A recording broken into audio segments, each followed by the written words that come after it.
Bonjour à tous et bienvenue sur le plateau de Dimanche en politique pour une nouvelle émission consacrée à l'élection présidentielle. Dans 3 semaines, et oui, le 23 avril, ce sera le premier tour de l'élection présidentielle. Dans cette campagne, on a relativement peu parlé de nos campagnes. Aujourd'hui, justement, le thème qu'on a choisi, c'est la ruralité. On en débat avec des représentants de 5 candidats. Alors notez bien que la semaine dernière, 5 autres représentants ont été invités pour parler de l'industrie. Pour Philippe Poutou du NPA, le nouveau parti anticapitaliste, donc c'est Olivier Marseille qui est présent sur ce plateau. Pour le NPA, le nouveau parti anticapitaliste, Olivier Marseille, on va voir donc Philippe Poutou qui a fait l'objet d'un article et qui se dit c'est un ouvrier qui veut faire passer un message. Alors le message, c'est l'anticapitalisme, c'est son message numéro 1. Mais ça veut dire quoi concrètement dans nos campagnes ? Oui, le message de Philippe Poutou pour les campagnes, c'est qu'elles souffrent comme ailleurs du chômage, de la précarité, des inégalités, de la destruction des services publics, et comme d'autres parties du territoire, mais de manière un peu plus accrue pour certaines choses, notamment la disparition des services publics.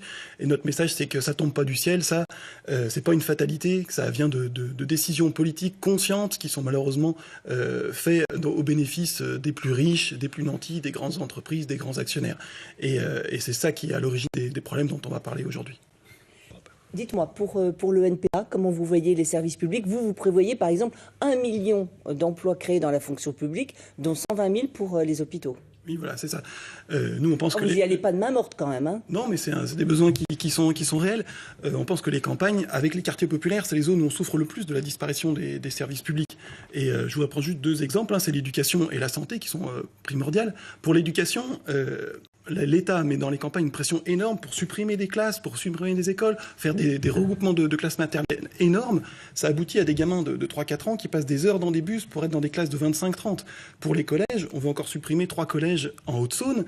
Ça va supprimer des collèges de proximité. Nous, on pense effectivement qu'on peut recréer plein d'emplois pour garder les écoles dans un maximum de villages, pour la vie des villages, pour garder des collèges de proximité et avoir des effectifs de 20 par classe maximum.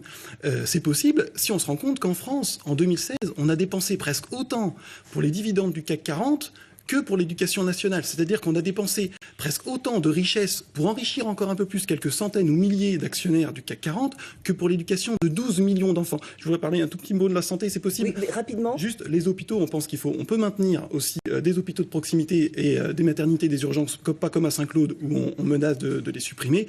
Et là encore, c'est possible si on s'en prend à ceux qui font du fric sur le dos des malades, comme Sanofi par exemple. Olivier Marseille voulait dire un mot rapidement, parce qu'on va passer à la dernière partie. Ce que je voulais dire, c'est que pour les grands patrons, les grands actionnaires, l'État peut beaucoup de choses en termes de subventions, de baisse de cotisations, d'infrastructures. Par contre, quand c'est pour les gens dans les campagnes, on nous dit l'État peut pas tout. Olivier Marseille, pour le NPA, vous la voyez comment, vous, l'agriculture ? Nous, on pense aussi qu'il faut passer à la conversion en agriculture bio, mais un des problèmes principaux de l'agriculture, c'est que c'est pas les agriculteurs qui en vivent le mieux, ce sont essentiellement les grands groupes en amont et en aval, et les banques. C'est eux, ils vivent très bien sur l'agriculture. Donc on propose 2 changements radicaux, c'est le passage en agriculture biologique généralisé sur 10 ans, et la garantie d'un revenu minimum à tous les actifs agricoles de 1 700 € net, et ce qui serait pas une aumône, mais qui serait la rémunération de leur travail pour l'alimentation, la santé publique, l'environnement, l'aménagement du territoire, etc. Et ça, c'est possible de leur garantir un revenu décent. Si on s'en prend, d'un autre côté, au revenu indécent de l'industrie agroalimentaire, Danone, c'est 1,7 milliard d'euros de profit en 2016. Il y a des groupes comme Bigard ou Lactalis qui publient même pas leurs comptes, mais dont leurs familles sont milliardaires.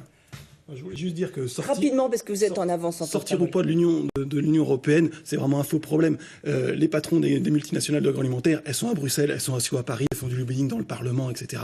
Et c'est eux qui dictent la politique, que ça soit à Bruxelles ou à Paris. C'est vraiment un faux problème et détourner les choses, quoi. Olivier Marseille pour le NPA de Philippe Poutou.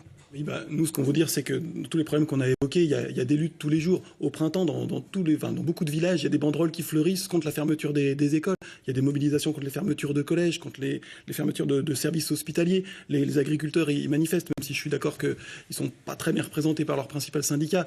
Voilà, nous, ce qu'on veut dire, c'est qu'il faudrait que toutes ces luttes, elles s'unissent, que les gens ils comprennent qu'ensemble, ils sont plus forts s'ils défendent solidairement des intérêts communs, que c'est pas une fatalité que le 1% des plus riches dirigent, mais que les 99% des gens qui produisent les richesses décident eux-mêmes de ce qu'on en fait, de comment on les répartit. Et la candidature de Philippe Poutou, elle est là pour encourager ça, encourager les gens à se prendre en main et se dire que c'est possible autrement et solidairement.